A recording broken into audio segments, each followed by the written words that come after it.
everyone, welcome back to my channel, and today we have an amazing session. I promise you by the end of this session, the various terminologies like anatropous, orthotropous ovule, amphitropous ovule, hemitropous, circino, campylotropous. I know these are very confusing, but I promise you just give me your 40 minutes. These things will become a tip of your tongue, right? So what is nucellus, what is endosperm, what are integuments, what is chalaza, what is funicle, hilum, everything. I will make sure become crystal clear to you people. So let's start this. And even we have done with this male reproductive organ, please just go and find these videos in the playlist and watch them. And today we are going to start with the structure and types of ovule and pistil. First we will do the structure and types of pistil, then of the ovules. So let's start this with gynoecium. So as we know this gynoecium is actually representing the female reproductive part. And जो इसका एक free unit होता है उसको हम बोलते हैं pistil. ये हमने पहले भी वीडियो में कर चुके हो, आप उसको देख सकते हो अच्छे से. पिस्टिल की जो कंप्लीट वर्ड है उसको गायनोशियम बोलते हैं. So we can write here free unit of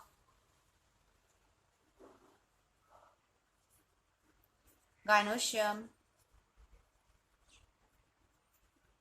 is called, so this is a short form of called carpel or pistil. How flower is a modified shoot, उसमें हमने पढ़ा था कि these all floral parts are actually modification of leaf, याद होएगा. So this is also known as a megasporophyll.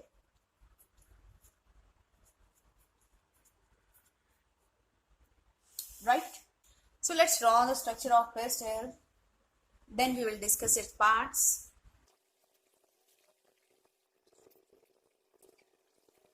So जी जो free unit है gynoecium का उसको हम बोलते हैं पिस्टिल और carpel, right. And this is a sticky portion जिसको हम बोलते हैं stigma. This is going to receive the pollen grain in this process, की जो पॉलिनेशन होएगी हमारे स्टिग्मा पे आके लैंड करेंगे पॉलन ग्रेन. सो इसको लिख लीजिए जरा अपनी नोटबुक्स में साथ के साथ कि इट रिसीव पॉलन ग्रेन, क्योंकि जनरली ये क्वेश्चंस हमारे एग्जाम में आ जाते हैं. It receive pollen grain. So this is a basically MCQ type of question जो कि जनरली एग्जाम में आ जाता है. एंड द नेक्स्ट देखिए यहाँ पर हमारे pollen grain आ गया, एंड pollen grain से हमें पता है क्या निकलती है, दैट इज pollen tube. तो यहाँ से pollen tube जहाँ पर हमारी एक्सटेंड करेगी, जिस रास्ते से जो लंबी सी ट्यूब है जहाँ से pollen tube हमारी ग्रो करके यहाँ पे पहुंचेगी फीमेल गैमीट के पास, this tube is known as style. So बच्चों यहाँ पर एक इम्पॉर्टेंट इन्फॉर्मेशन है रिगार्डिंग दिस पॉलन ट्यूब. लिख लेना है इस इंफॉर्मेशन को कि यहाँ पर ये क्लास +1 का आपका जनरली वो जो मिनरल न्यूट्रिशन वाला चैप्टर है उसकी काइंड ऑफ रिवीजन है. ये वहां से आया है कि जो पॉलन ट्यूब है तभी जर्मिनेट करेगी इस टाइम में अगर इसके पास एक इम्पॉर्टेंट एलिमेंट है बोरोन. कौन सा element? Boron. That is a very important element जो यहाँ पर रिक्वायर्ड है for this pollen tube germination. So जी लास्ट जो हमारा बेसल स्वोलन पोर्शन इतना बड़ा जो दिख रहा है, दिस इज अ ओवरी. सो यही ओवरी आगे चल के हमारी किस में कन्वर्ट होएगी? फ्रूट में. ओवरी कन्वर्ट हो जाती है फ्रूट में, एंड जो इसके अंदर ये जो हमारा प्रेजेंट है ओव्यूल, दिस ओव्यूल कन्वर्ट और transformed into seed. These are the some important question जो जनरली पूछे जाते हैं. लाइक ओवरी किस में कन्वर्ट हो जाती है आफ्टर फर्टिलाइजेशन? फ्रूट में. And this ovule gets converted into seed. And उसके अलावा ओवरी में हमारा ये जो ओव्यूल है कैसे अरेंज होते हैं कैसे नहीं अरेंज होते, ये आपने +1 में भी पढ़ा है. जो हमारा रहता है चैप्टर कौन सा? Morphology of flowering plants. उसमें पढ़ा है that is the arrangement of ovule inside this ovary. Inside this ovary is known as, हाँ जी, इज नोन एज प्लेजेंटेशन.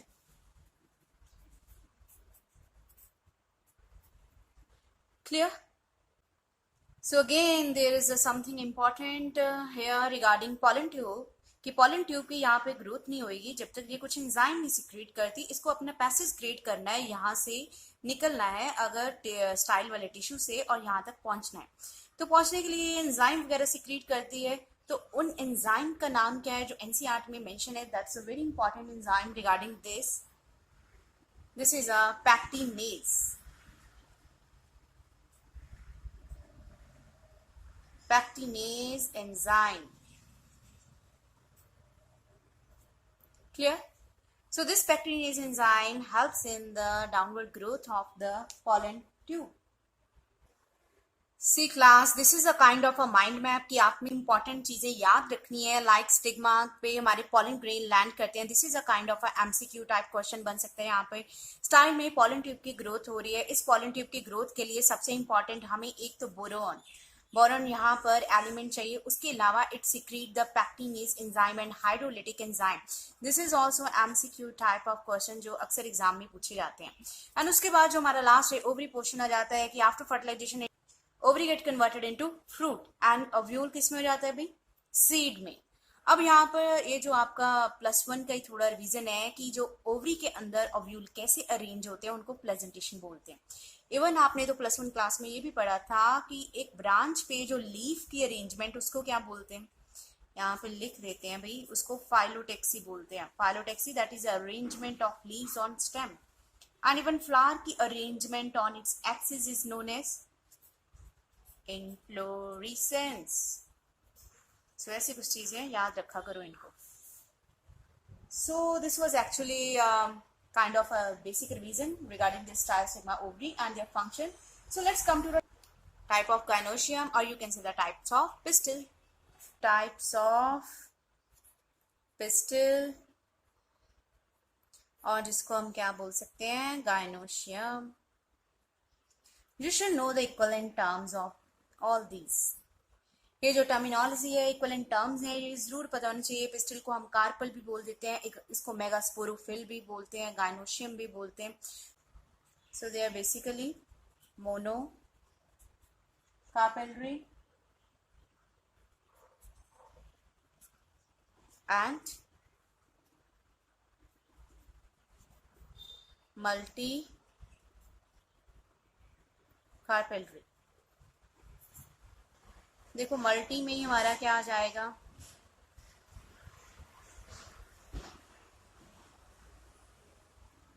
बाइकार्पेलरी, ट्राइकार्पेलरी और सो ऑन। चलिए स्टार्ट करते हैं। यहाँ पर अगर तो हमारे पास एक कार्पल प्रेजेंट है then we called it monocarpellary condition. If we have a single carpel in a flower, कि सिंगल कार्पल है, सिंगल पिस्टिल है, एक ही है जी, तो सिंगल कार्पल है तो उसको मोनोकार्पेलरी बोलते हैं। अगर मैंने फ्लावर में 2 ड्रॉ कर दिए कार्पल तो वहां पर हम क्या बोलेंगे? I'm gonna call it bicarpellary condition। अगर हम 2 कार्पल ड्रॉ करते हैं किसी भी फ्लावर में, इट कंसिस्ट ऑफ 2 कार्पल। ऐसे ट्राई रहेगा, टेट्रा रहेगा, सो ऑन, जितने मर्जी बनाते जाओ। सो उसके बाद देखो ये जो हमारा मल्टी कार्पेलरी कंडीशन है कि इसमें एक से ज्यादा कार्पल प्रेजेंट है। यहाँ पर जनरली प्लांट्स में क्या होता है, जब एक से ज्यादा चीजें प्रेजेंट होती हैं, कभी कभी वो फ्यूज्ड हो जाती हैं, कभी फ्री पड़े होते हैं। तो ये जो मल्टी कार्पेलरी कंडीशन है, इट कैन बी फ्यूज्ड और फ्री। जब ये सारे कार्पल्स फ्री रहेंगे उनको हम क्या बोलते हैं? Apocarpous condition. जब ये कार्पल्स फ्यूज्ड हो जाएंगे then we called it syncarpous. चलिए देखते हैं। एपोकार्पस की बात करें इस केस में जो सबसे इंपॉर्टेंट चीज है that ovary should be free, कि ओवरी वाला जो रीजन है वो फ्री होना चाहिए। चाहे 3-4 कार्पल्स एक साथ पड़े हैं वो फ्री हैं, जहाँ ऊपर वाले पार्ट्स उनके फ्यूज्ड हैं, ठीक है। बट अगर ओवरी फ्री है then we called it apocarpous condition. यहाँ पर इंपॉर्टेंट जो हमारी एग्जांपल चलती है that is oleander. This is a very important example जहाँ पर ये जी क्वेश्चन आते हैं monocarpellary, multicarpellary, bicarpellary, apocarpous, syncarpous, ये कैसी कंडीशन है, अक्सर एमसीक्यूज में आता है क्वेश्चन। चलिए सिनकार्पस की अगर हम बात करें, सिनकार्पस में क्या है, हमारी फ्यूज कंडीशन है। तो इसमें जो सबसे इंपॉर्टेंट रहेगा that is ovary. Ovary should be fused। देखो कभी कभी ओवरी यहाँ पे फ्यूज होएगी, ऊपर वाला स्टिग्मा स्टाइल फ्री है, स्टिग्मा स्टाइल भी फ्यूज हो सकते हैं। जिनका आपस के एग्जांपल्स की बात करें, यहाँ पर क्या है, हिबिस्कस है, Hibiscus rosa sinensis, that is China rose, and the second is Papaver somniferum, जिसको हम पॉपी प्लांट भी बोलते हैं, अफीम वाला प्लांट। एंड यहाँ से हमारे क्या रिलीज होते हैं, opioid, that are very important, जो हम 8th चैप्टर में पढ़ते हैं इसी सेम क्लास के, that is a human health and diseases में ओपियोइड्स पढ़ते हैं। That is kind of alkaloid है जो यहाँ से हम एक्सट्रैक्ट करते हैं। सो यहाँ पर इनके अगर आप डायग्राम्स देखो, डायग्राम तो देख ही लोगे, एक बार मैं ड्रॉ कर देती हूँ यहाँ पर ये कैसा होता है स्ट्रक्चर। सो मैं हिबिस्कस का यहाँ पर डायग्राम ड्रॉ कर रही हूँ। आप देखो यहाँ पर इसके जो स्टिग्मा है वो यहाँ पर फ्री है, 5 स्टिग्मास विजिबल हैं, 5 के 5 स्टिग्मा फ्री हैं, क्योंकि यहाँ पर आप काउंट कर सकते हो फ्री है। बट स्टाइल यहाँ पर एक ही है एंड ओवरी भी यहाँ पर हमें एक ही दिख रही है, मतलब स्टाइल एंड ओवरी आपस में फ्यूज है। So that's why it is a syncarpous condition. So this is a pistol of पेपेवर। यहाँ पर ज्यादातर हमारे सारे जो पार्ट्स हैं जिसको हम बोल रहे हैं स्टिग्मा स्टाइल ओवरी, सारे ही फ्यूज्ड हैं इस केस में। सो this is a syncarpous condition. So now we are going to do this locule and then we will move to those orthotropous, anatropous जिनका आप वेट कर रहे हो।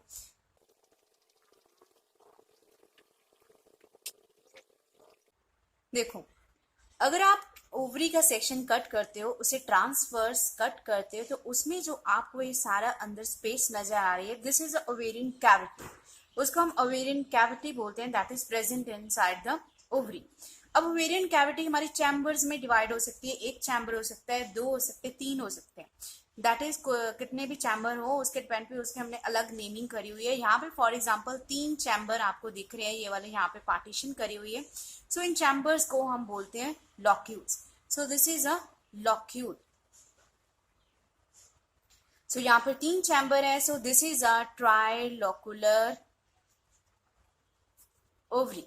अगर यहाँ पे एक चैम्बर होता है that is a unilocular, bilocular, tri, tetra, penta, बहुत सारी कंडीशंस आप देखते हो जब हम ओवरी को ट्रांसवर्स कट करते हैं। So these are the chambers known as locule. अब इन्हीं चैम्बर्स में आप देख सकते हो ये जो ब्लैक कलर का यहाँ पे स्ट्रक्चर है, दिस इज अ सीड। हमें पता है ओव्यूल ही आगे चल के सीड में कन्वर्ट होता है एंड सीड के अंदर क्या प्रेजेंट होता है, एम्ब्रियो। एम्ब्रियो जो हमारा फर्दर जाके क्या बनाएगा, एक न्यू इंडिविजुअल और ऑर्गेनिज्म। बट उस एम्ब्रियो को डेवलप होने के लिए नरिशमेंट चाहिए कहीं से, तो जो नरिशमेंट है that is provided by this cushion like parenchymatal structure. यहाँ पर भी यहाँ पर आप देख सकते हो अगेंस्ट पेरेन्काइमा वर्ड आ रहा है, यहाँ पे भी पेरेन्काइमा वर्ड आए, ये बात नोट कर लो, लिख लो, यहाँ पे पेरेन्काइमेटस वर्ड आए, it means it has a ability to store food, कि फूड स्टोर कर सकता है, फूड प्रिपेयर करेगा, क्योंकि इनमें ग्रीन हमारा कह लो कि पिगमेंट प्रेजेंट होता है, दैट इज क्लोरोप्लास्ट, फोटोसिंथेसिस करते हैं ये लोग, ठीक है। तो यहाँ पर पेरेन्काइमेटस प्रेजेंट है क्योंकि सीड डेवलप हो रहा है, इसको कहीं ना कहीं से नरिशमेंट चाहिए। सो ये पेरेन्काइमा टिश्यू ही है जो इसको नरिशमेंट प्रोवाइड करते हैं। उस पेरेन्काइमा टिश्यू को हम क्या बोलते हैं, प्लेसेंटा। सो ये get the nourishment through this parenchymatous cushion like structure, that is a placenta. इसको हम प्लेसेंटा को कुशन लाइक स्ट्रक्चर भी बोल देते हैं, जिसके साथ सीड हमारे अटैच्ड होते हैं। कोई ना, इसको हम आगे डिटेल में पढ़ने वाले हैं कि ये सीड कैसे अटैच्ड होंगे, किस स्ट्रक्चर के साथ अटैच्ड होंगे। So ovules are basically arises from placenta. Clear? ये क्वेश्चन अक्सर एग्जाम में आ जाते हैं रिगार्डिंग दिस प्लेसेंटा, सीड किसके साथ अटैच्ड होते हैं, कहाँ से ये अपना फूड लेते हैं। So this is a placenta, region यहाँ से ये हमारा सीड अटैच हुआ है। So this is a locule and यहाँ पर 3 चैम्बर हैं, 3 लॉक्यूल्स प्रेजेंट है, that's why this ovary is a trilocular ovary. So now there is one thing more, कि अगर हम बात करें कि किसी भी ओवरी में नंबर ऑफ ओव्यूल्स कितने प्रेजेंट हो सकते हैं, क्या इसकी भी कोई रेंज है? जी हाँ जी, इसकी भी रेंज है। किसी ओवरी में सिंगल ओव्यूल भी प्रेजेंट हो सकता है, कि उसमें आपको एक सिंगल सीड ही मिलने वाला है, और किसी किसी ओवरी में बहुत सारे नंबर ऑफ ओव्यूल्स प्रेजेंट होते हैं, मतलब बहुत सारे सीड्स देखने को मिलेंगे। अब देखो कुछ ऐसे फ्रूट्स भी हैं जिसमें एक ही सीड निकलता है, फॉर एग्जाम्पल, हाँ जी, सबसे पहले आई नो मैंगो की एग्जाम्पल ही माइंड में आई होगी। तो मैंगो है, इसमें जो राइस कह लो एंड व्हीट, ये हमारे सीरियल्स हैं, तो उनमें हमारा एक ही ओव्यूल प्रेजेंट होता है, एक सिंगल ओवरी में। सो मैनी ओव्यूल्स की बात करें कि एक फ्रूट में बहुत सारे सीड्स प्रेजेंट हैं, लाइक आप जनरली देखते हो पपाया है, देन उसके अलावा watermelon, and orchid. Not and means a number of examples are there. Orchids.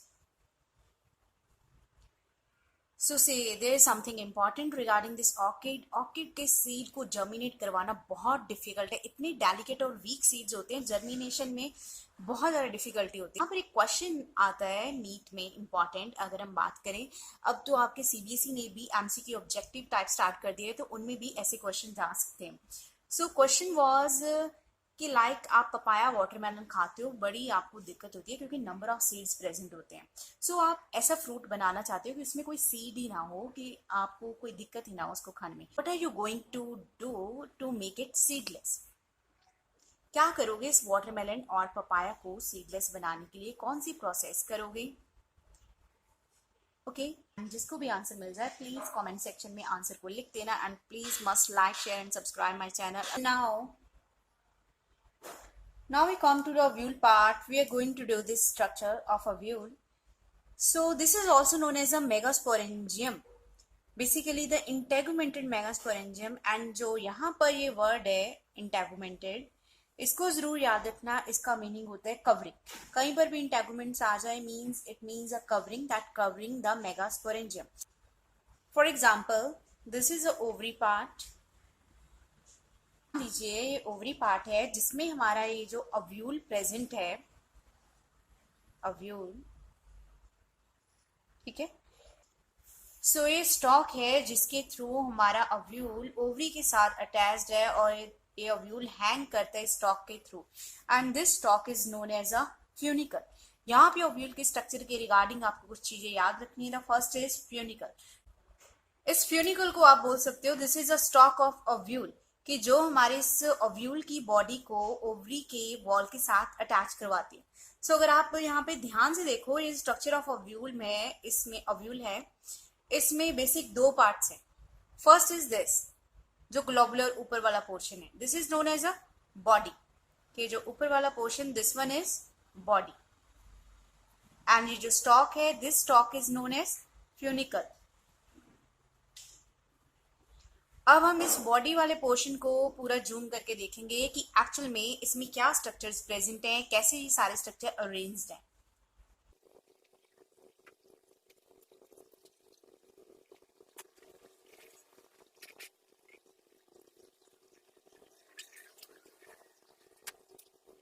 So let's see the structure of this ovule. कि जैसे मैंने बताया था कि ये जो ओव्यूल की बॉडी है ये फ्यूनिकल के साथ अटैच्ड होएगी इन द प्लेसेंटा. कि जो प्लेसेंटल टिश्यू है यहाँ पर हमारे, उसके साथ ये फ्यूनिकल के साथ अटैच्ड होएगी. So this funicle is a stock of ovule.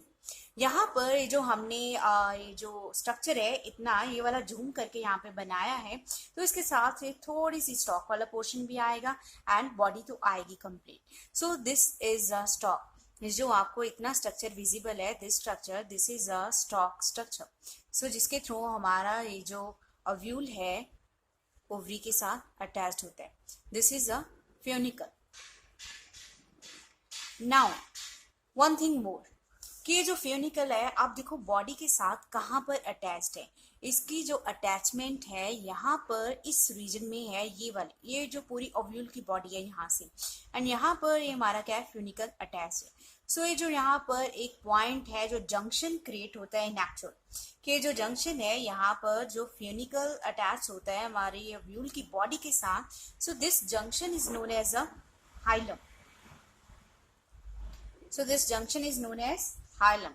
So these things should be crystal clear in your mind. ध्यान से देखिए जो चीज़ें हैं कि कहाँ पर फ्यूनिकल है, कौन सी स्टॉक है, कौन सा पॉइंट ऑफ अटैचमेंट है, ठीक है, किसको हाइलम किसको फ्यूनिकल बोलना है.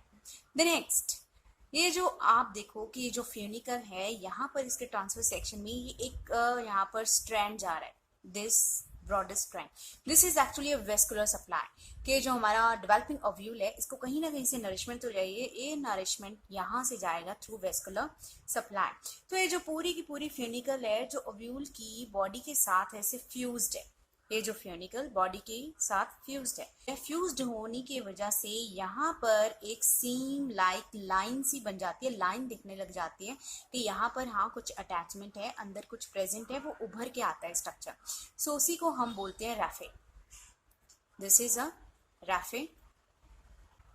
द नेक्स्ट आप देख सकते हो ये जो अव्यूल है, यहाँ पर ये जो सारा यहाँ ये वाला स्ट्रक्चर है, यहाँ पर ये जो मैं डॉटेड स्ट्रक्चर बना रही हूँ, these are kinds of cells, के जो सारा स्ट्रक्चर है that is filled with cells, जिनको हम क्या बोलते हैं, न्यूसेलस। ये जो न्यूसेलस सेल्स है, again these are parenchymatous cells, कि पैरेन्काइमेटस सेल्स होते हैं, मैंने आपको पहले भी बताया था कि पैरेन्काइमा सेल यहाँ पर भी आ गए, that means they are storing a food material, कि अबंडेंट फूड मटेरियल होएगा। अब यहाँ पर न्यूसेलस ये फूड स्टोर कर रहा है, किसको देगा, ये जो एम्ब्रियो सेक है उसको, ये जो एम्ब्रियो सेक डेवलपिंग है उसको देगा। ये जो सेंटर में स्ट्रक्चर है this is a embryo sac, जो हम आज नहीं करेंगे, नेक्स्ट आने वाली वीडियो में करेंगे। And let me tell you, जिसने भी ये वीडियो मिस करी, जिसने भी ये सेशन मिस किया एम्ब्रोसेक वाला, तो आपके मार्क्स तो पक्का जाने वाले हैं भी एग्जाम से। तो ये दिस इज समथिंग इम्पॉर्टेंट कि यहाँ से अक्सर क्वेश्चंस आती है, नंबर ऑफ क्वेश्चन यहाँ से हमारे जनरेट होते हैं from embryo sac, so don't miss this video, the next one. So let's move to this, कि जो न्यूसेलस रीजन है this is basically surrounded by this covering, ये जो कवरिंग है इन्होंने सराउंड किया है, this coverings are known as integuments. So this is a outer integument and this is a inner integument. You know कि जो हमारा अव्यूल है इन द लास्ट, इसमें किसमें कन्वर्ट हो जाना है, ट्रांसफॉर्म हो जाएगा सीड में, ठीक है, सीड में। तो ये जो इसकी जो आउटर एंड इनर इंटेगुमेंट्स है, ये भी हमारे क्या है, सीड कोट में कन्वर्ट हो जाएंगे। ये इनर एंड आउटर इंटेगुमेंट्स किसमें कन्वर्ट होंगे, सीड कोट। सीड की जो बाहर वाली कोट रहती है, आउटर कोट, लिख लीजिए इसको, दिस इज समथिंग इंपॉर्टेंट जो अक्सर एमसीक्यूज में आता है। सीड की जो आउटर कोट है that is known as a testa, and inner one is known as टेगमन।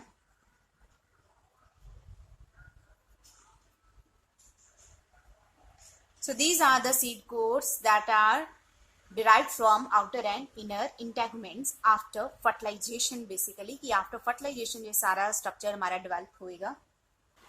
And ये जो outer and inner integument present है अराउंड दिस ओव्यूल, इसमें भी बहुत सारी वेरिएशंस मिलते हैं। लाइक अगर एक इंटेगमेंट प्रेजेंट है ओव्यूल के आसपास, then ovule is known as a unitegmic.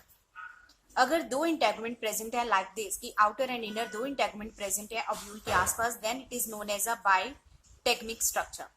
अगर इन सम केसेस यहाँ पर कोई भी इंटेगमेंट नहीं प्रेजेंट होता, नेकेड ओव्यूल प्रेजेंट होता है, that is known as ategmic condition, कि जिस केस में हमारा कोई भी इंटेगमेंट नहीं प्रेजेंट ओव्यूल के आसपास, that is ovule is without any integument. Now you see carefully कि जो हमारा पूरा इंटेगुमेंट है it surround this nucellus tissue just leaving one opening, यहाँ पर छोटी सी ओपनिंग छोड़ के बाकी सारे न्यूसेलस को इसमें सराउंड किया हुआ है, and this opening is known as micropyle.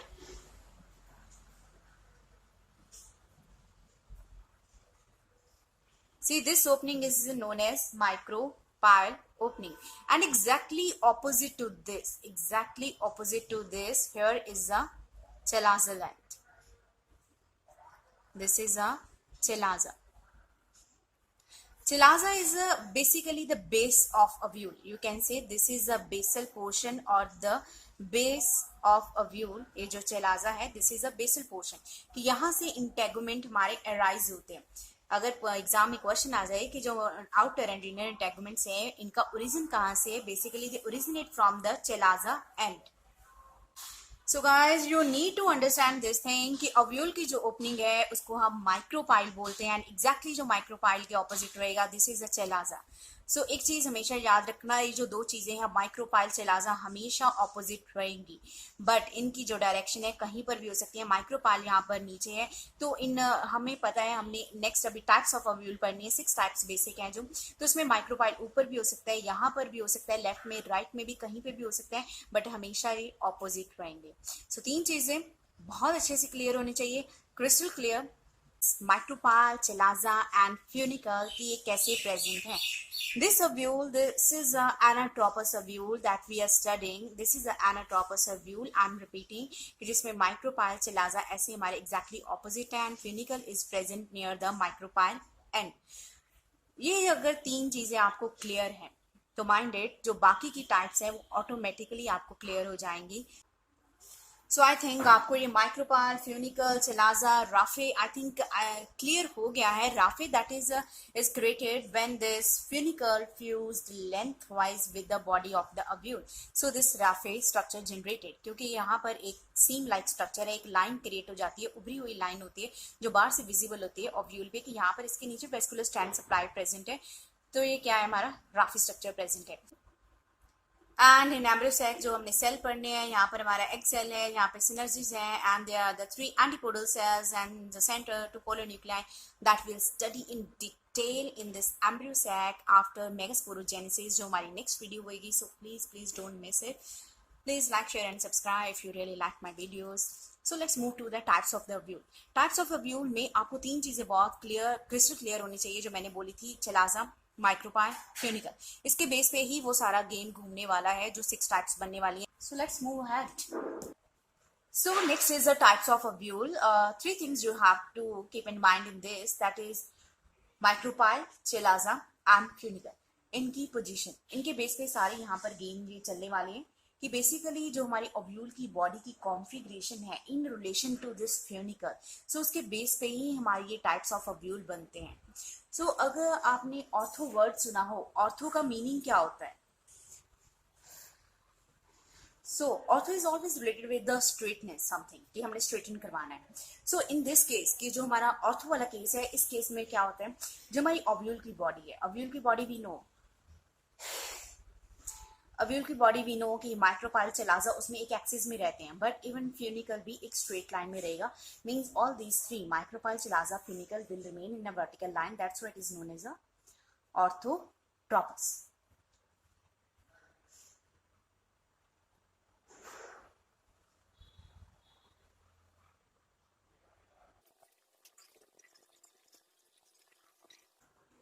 See, I'm just drawing rough outline of the structure of this orthotropus. See, आपको कोई रट्टा नहीं लगाना है, यहाँ पे क्रैमिंग नहीं करनी है. Just try to understand the term कि टर्म क्या कह रही है. ऑर्थो मीन स्ट्रेट होता है. इसका मतलब मैंने आपको पहले बताया था कि माइक्रोपाल, चलाजा, फ्यूनिकल, 3 चीजें जो आपको माइंड में रखनी है जब आप टाइप्स ऑफ ओव्यूल पढ़ रहे हो. So here we know कि ये जो opening है, this opening is a micropylar opening, and this is the opposite, exact opposite जो इसके रहेगा, this is a chalaza end, and this is a long stalk which is known as a funicle. You see कि यहाँ पर micropyle, chalaza, funicle is in a straight line, vertical line. That's why this type of ovule is known as orthotropous. So we can say this is a straight और एट्रोपस. For example इस category में कौन आता है? Polygonum.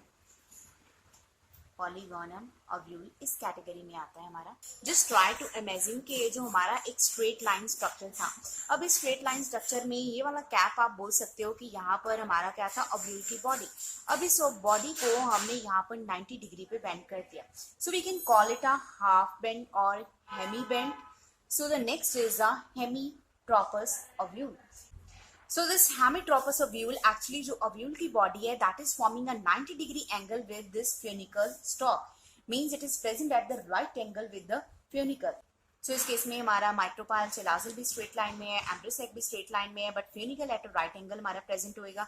अगर मैं just इसकी एक रफ आउटलाइन ड्रॉ करती हूँ, सो जस्ट इमेजिन कि ये जो हमारा ओव्यूल की बॉडी है एंड यहाँ पर ये जो हमारा क्या है, फ्यूनिकल प्रेजेंट है. So they are present like this, that is at a 90 degree angle. So इसका मैं थोड़ा सा डिटेल स्ट्रक्चर ड्रॉ कर देती हूँ.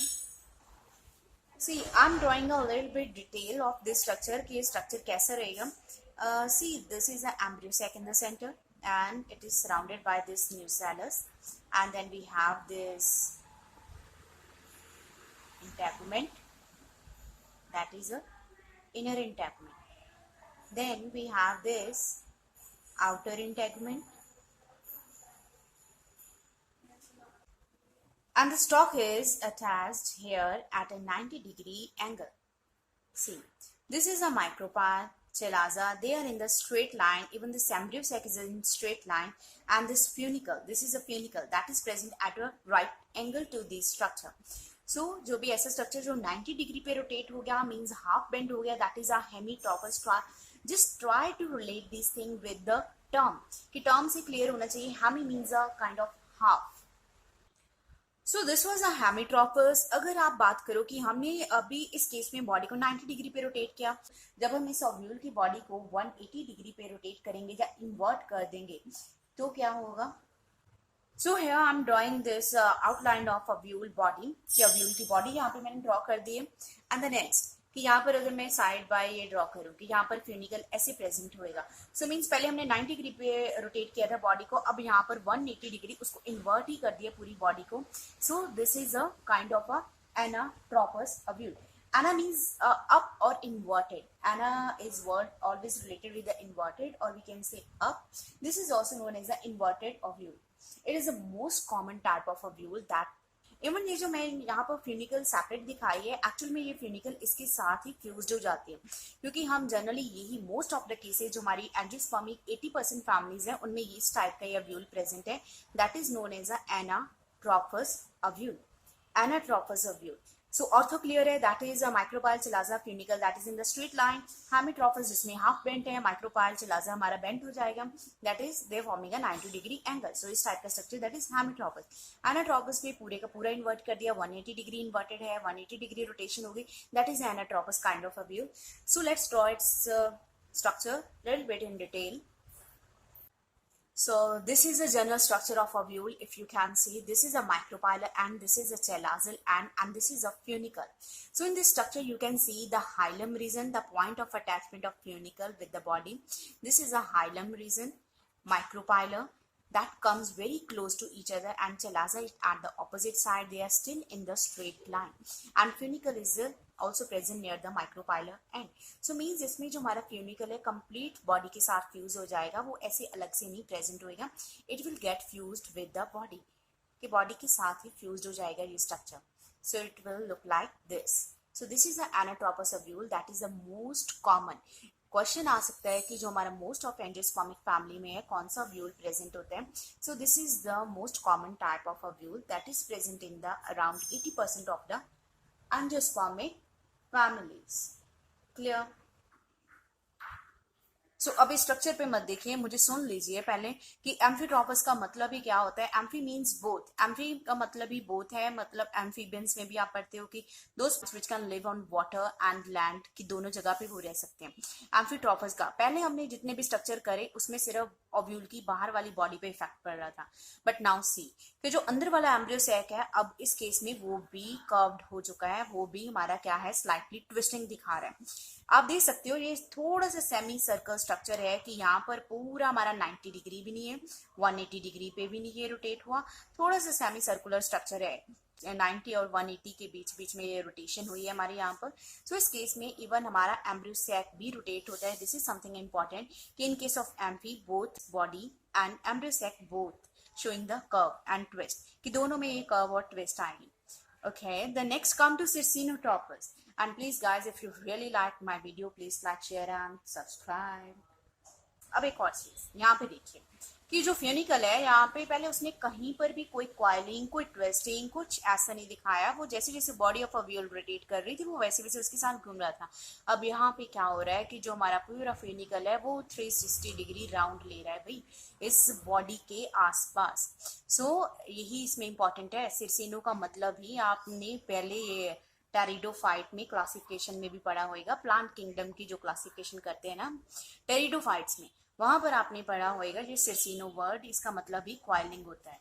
ठीक है. इस केस में जो हमारा फ्यूनिकल बॉडी के अराउंड 360 डिग्री या मोर देन 360 बोल सकते हैं कि क्वाइलिंग शो करता है. So this is a circinotropous. बस इसमें माइक्रोपाल, चलाजा, फ्यूनिकल की लेबलिंग जरूर पता होनी चाहिए. So this Circino is actually showing a coiling like snail, कि जैसे snail अपनी coiling दिखाता है बॉडी की, वैसे ये फ्यूनिकल coiled कर रहा है इस बॉडी के around. So the last is Campylotropus.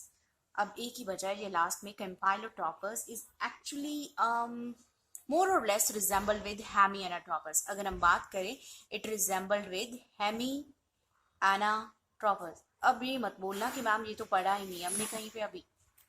Actually हेमीट्रोफस को ही हम हेमीएनाट्रोफस बोलते हैं. So these are the equivalent terms, hemiana और हेमीट्रोफस.